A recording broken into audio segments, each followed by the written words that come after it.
Rasulullah sallallahu alaihi wasallam memerintahkan para sahabat untuk hijrah ke kota Habasyah, maka yang hijrah ke kota Habasyah itu lebih banyak daripada hijrah yang pertama. Dan juga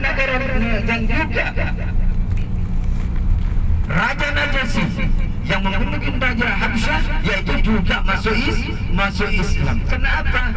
Karena orang-orang Islam, orang-orang yang hijrah ke negara Habasyah yaitu orang yang sudah masuk Islam, sehingga terpengaruh orang-orang Raja Najasyi ini, Raja Najasyi ini terpengaruh dengan keadaan umat Islam yang damai di negara Najasyi, sehingga Raja Najasyi ini ikut masuk Islam. Semakin lama di kota Mekah ini semakin terancam orang-orang Islam, maka orang-orang kafir Quraisy ini bermusyawarah tadi langsung menuju rumah baginda Nabi Muhammad sallallahu alaihi wasallam.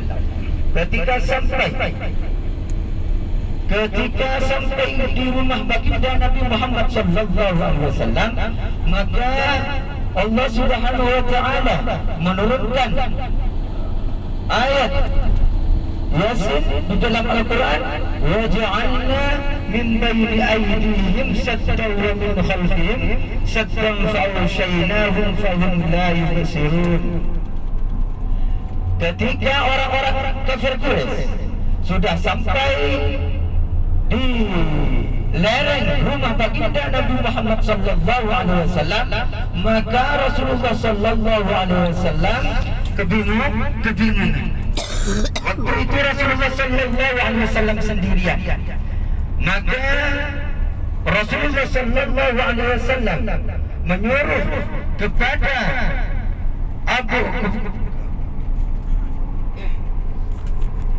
ketika Rasulullah sallallahu alaihi wasallam dikepung oleh orang-orang kafir Quraisy, maka Rasulullah sallallahu alaihi wasallam menyuruh kepada Sayyidina Ali bin Abi Thalib supaya menggantikan posisi tidurnya di kamarnya, sehingga Rasulullah sallallahu alaihi wasallam keluar sambil membaca ayat tersebut. Maka orang-orang kafir Quraisy ini Bapak Ibu tertidur, sehingga Rasulullah sallallahu alaihi wasallam keluar dari rumah, tidak ada orang yang melihat. Lalu Rasulullah sallallahu alaihi wasallam langsung menuju ke rumah Sayyidina Abu Bakar. Ya.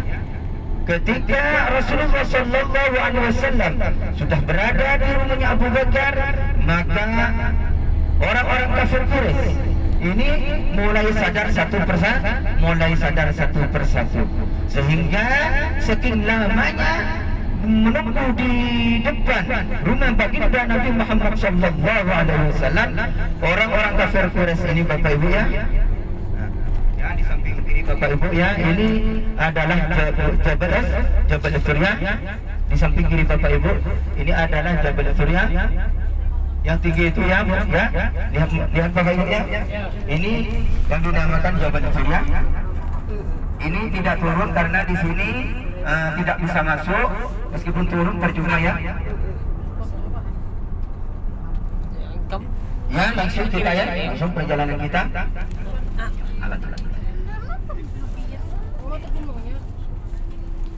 Lalu Rasulullah sallallahu alaihi wasallam ketika berada di rumah baginda Nabi ketika berada di rumah Abu Bakar As-Siddiq, maka orang-orang kafir Quraisy ini langsung masuk ke rumah Rasulullah. Ketika sudah masuk ke kamar Rasulullah sallallahu alaihi wasallam, maka Rasulullah sallallahu alaihi wasallam tidak ada. Yang ada yang tidur di dalam ranjang baginda Nabi Muhammad sallallahu alaihi wasallam ini adalah Sayyidina Ali bin Abi Thalib. Lalu ketika melihat kejadian tersebut, orang-orang kafir Quraisy ini semakin marah dan semakin benci kepada baginda Nabi Muhammad sallallahu alaihi wasallam. kafir Quraisy ini Bapak Ibu mengumpulkan pemuka-pemuka Jazirah Arab atau mengumpulkan orang-orang yang handal melacak kaki manusia, ya. Maka orang-orang kafir Quraisy ini, ya Bapak Ibu, ada yang sanggup untuk melacak kaki baginda Nabi Muhammad sallallahu alaihi wasallam. Lalu ketika Rasulullah sallallahu alaihi wasallam sudah dicari, kata orang-orang kafir Quraisy, barang siapa yang bisa melihat baginda dan menangkap baginda Nabi Muhammad sallallahu alaihi wasallam diberi hadiah 100 unta. Jadi orang-orang kafir Quraisy ini Bapak Ibu ya berlomba-lomba untuk mencari baginda Nabi Muhammad sallallahu alaihi wasallam karena diberi hadiah, barang siapa yang menemukan baginda Nabi Muhammad sallallahu alaihi wasallam ini Bapak Ibu ya diberi hadiah 100 ekor unta. Lalu ketika Rasulullah sallallahu alaihi wasallam,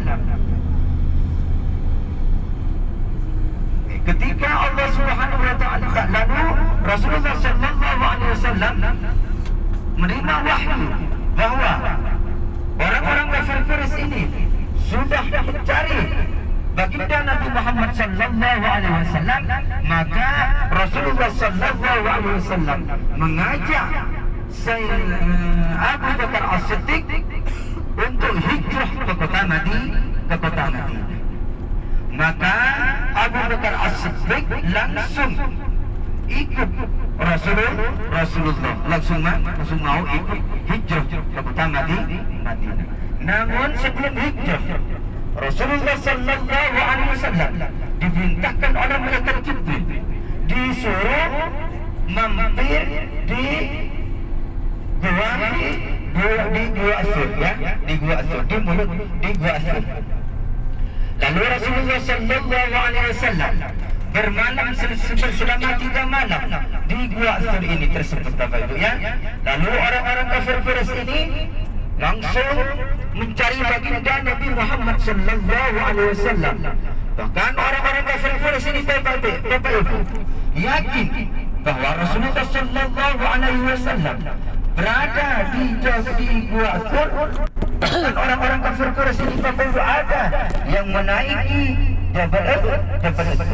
Namun ketika Rasulullah sallallahu alaihi wasallam ada di Jabal Uhud ini Bapak Ibu ya, Rasulullah bersama para sahabat,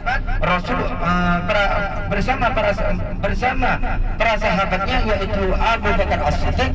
Maka Abu Bakar As-Siddiq ini Bapak Ibu masuk duluan ke Gua Jabal Uhud ini.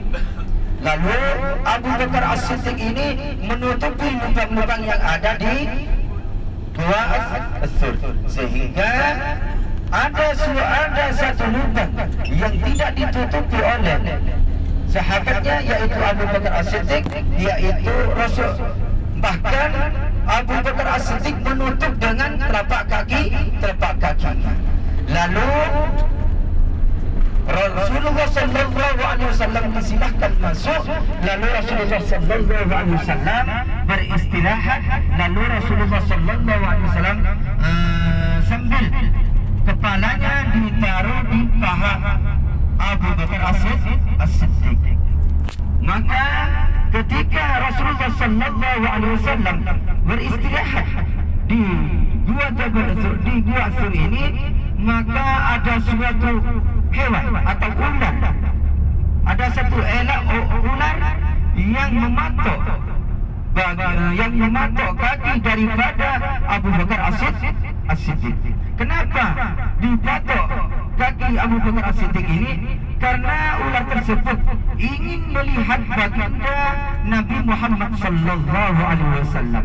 Karena ular tersebut cinta atau ingin melihat, senang melihat baginda Nabi Muhammad sallallahu alaihi wasallam, sehingga ular tersebut tidak bisa melihat karena ditutup dengan kaki Abu Bakar As-Siddiq, sehingga ular tersebut mengadah pada Abu Bakar As-Siddiq